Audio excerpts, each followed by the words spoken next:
ஸ்டாலின் அவர்கள் சொன்னது என்ன, செஞ்சது என்ன, இது வரைக்கும் நீங்க என்னதான் செஞ்சீங்க அப்படின்னு ஸ்டாலின் அவர்களை எடப்பாடி பழனிசாமி அவர்கள் வச்சு செஞ்சிருக்காங்க. பதிலுக்கு திமுக தொண்டர்கள் என்ன பண்ணாங்க? ஹாய், நான் உங்க தேவா. இதை பத்தி முழுசா தெரிஞ்சுக்கணும்னா வீடியோவை ஃபுல்லா பாருங்க. 2021 ஸ்டாலின் அவர்கள் ஏகப்பட்ட வாக்குறுதிகள் கொடுத்திருக்காங்க. ஆனா அதுல 10% கூட நீங்க செய்யல. மக்களுக்கு அல்வா கொடுத்திருக்கீங்க.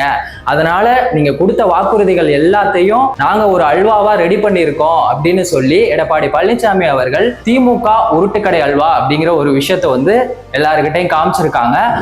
உருட்டுக்கடை அல்வா இந்த அரசாங்கத்துல இப்படிப்பட்ட அல்வா தான் கிடைக்கும்.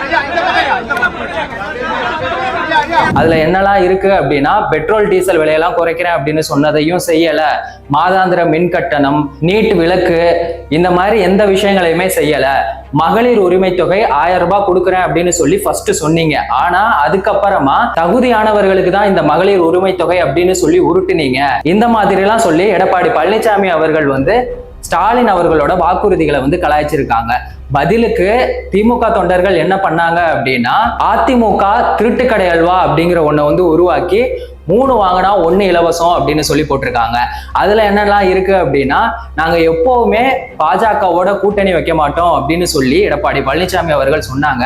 ஆனா இப்போ ரீசெண்டா அமித்ஷா அவர்களை கூட போயிட்டு டெல்லியில பார்த்துட்டு வந்தாங்க. ஸோ அதுவும் பொய் தான். அதுக்கப்புறமா 3 வேளாண் சட்டங்கள் வந்து விவசாயிகளுக்கு நன்மை அப்படின்னு சொல்லி ஒரு சட்டம் கொண்டு வந்தாங்க 2020. ஆனா அதனால பெரிய பெரிய கம்பெனிகளுக்கு தான் லாபமே தவிர விவசாயிகளுக்கு எந்த ஒரு நன்மையுமே இல்லை.